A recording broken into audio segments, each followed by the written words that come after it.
Parce que dimanche, il y a eu un autre match qui s'est passé.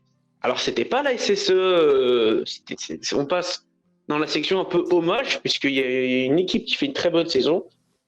C'est les Amazones vertes, la SSE féminine. Et pour ça, quoi de mieux qu'en parler d'un skieur spécialiste, c'est Melvin. Oui. Melvin et Albert qui sont un peu des spécialistes. Alors en fait, effectivement, comment dire, on était un peu curieux de savoir comment allaient réagir les Vertes après leur déconvenue de la journée précédente. Elles menaient 2-0 à 10 minutes de la fin, à 11 contre 10. Elles ont pris 2 partout. Ça aurait pu casser la dynamique, d'autant plus que Marseille avait gagné entre-temps et revenait à 3 points. Donc ça veut dire que ça devait commencer à devenir beaucoup plus chaud. Donc effectivement, on était plutôt curieux de savoir comment elles allaient réagir. Et Melvin, tu es allé au match, il me semble. Hein. Donc comment tu l'as vécu? Ouais, comment tu l'as vécu donc? Franchement, on l'a pas du tout senti. Le fait, moi, quand j'y suis allé avec une appréhension en me disant peut-être que vraiment, peut-être que elles vont avoir peur. Elles vont avoir peur, elles vont avoir la boule au ventre, elles vont pas y arriver. Ouais. Et mais finalement, en fait, Ouais, elles ont pris le match directement par le bon bout. Et dès les premières minutes, on sentait qu'elles étaient largement au-dessus.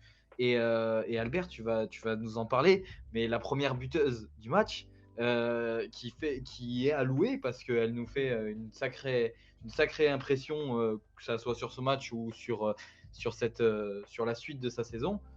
Franchement, Faustine Bataillard, c'est impressionnant quand même, de plus en plus. Surtout qu'elle a que 18 ans. Hein. C'est issu du centre de formation. En tout cas, 18 ans. Et surtout, elle n'était pas titulaire en début de saison. Elle a quasiment pas joué. Elle a joué, j'ai regardé, elle a joué 4 petits bouts de match, une seule fois titulaire en 4 apparitions en début de saison. Elle n'était pas trop dans le groupe. Et là, depuis la reprise, elle est titulaire à quasiment tous les matchs. Enfin, même, elle a joué tous les matchs. Elle a joué 7 matchs d'affilée, dont 6 fois titulaire. Donc, ça lui fait 13 matchs en vert depuis 2021. Et surtout, elle est décisive. Elle est décisive parce qu'elle a marqué 2 buts. Le premier, justement, contre Toulouse, et ça a bien fait, ça a permis de bien décanter la situation au bout de 8 minutes. Donc, c'est vraiment une joueuse qui a pris de l'envergure, a pris un rôle, un milieu de terrain, il est très fourni à Saint-Etienne. Elle a marqué 2 buts. Donc, franchement, non, c'est une vraie trouvaille, une vraie surprise, une vraie gamine. Franchement, c'est normal qu'on lui mette un peu, qu'on la mette un peu en valeur au vu de cette deuxième partie de saison qu'elle nous fait, qui est remarquable. Donc comment tu l'as vu sur ce match surtout que ouais, c'est comme on dit, c'est une pure stéphanoise, ça. Et elle a le cœur vert, on sent que voilà, c'est une fille qui est battante sur le terrain, qui se bat sur tous les ballons. Et franchement, ça fait plaisir à voir. Mais ouais, sur le déroulé du match, voilà, Faustine nous ouvre la voie d'espérer prendre ces 3 points. Derrière, notre buteuse maison, notre numéro 10, Peyton de Priest, dont j'ai un penchant, je l'adore.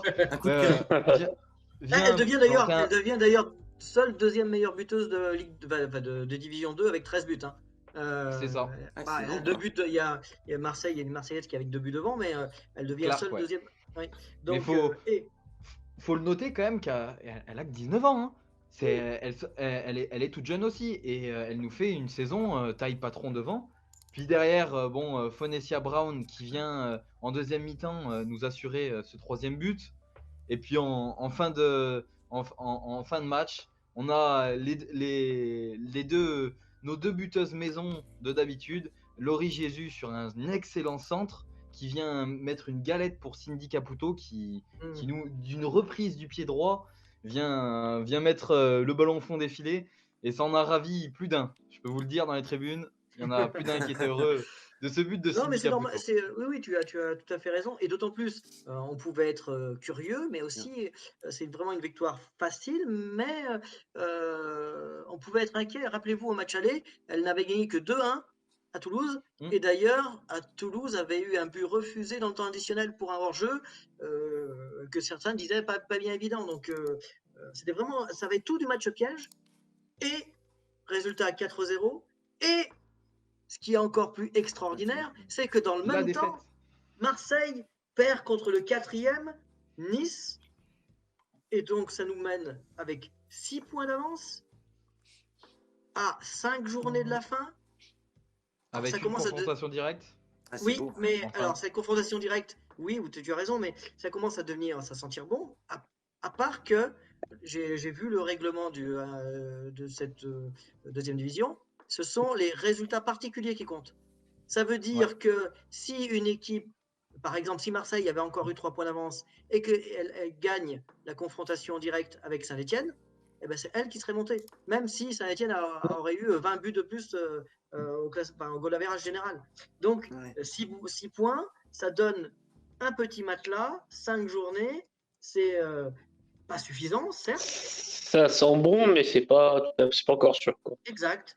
Sachant que ce qui est le pire, c'est que Saint-Etienne a maintenant 49 points, Marseille 43, et ce qui est extraordinaire, c'est qu'avec 43 points, dans le groupe, dans la deuxième division, il y a 2 groupes, eh ben, elle aurait été première de l'autre groupe.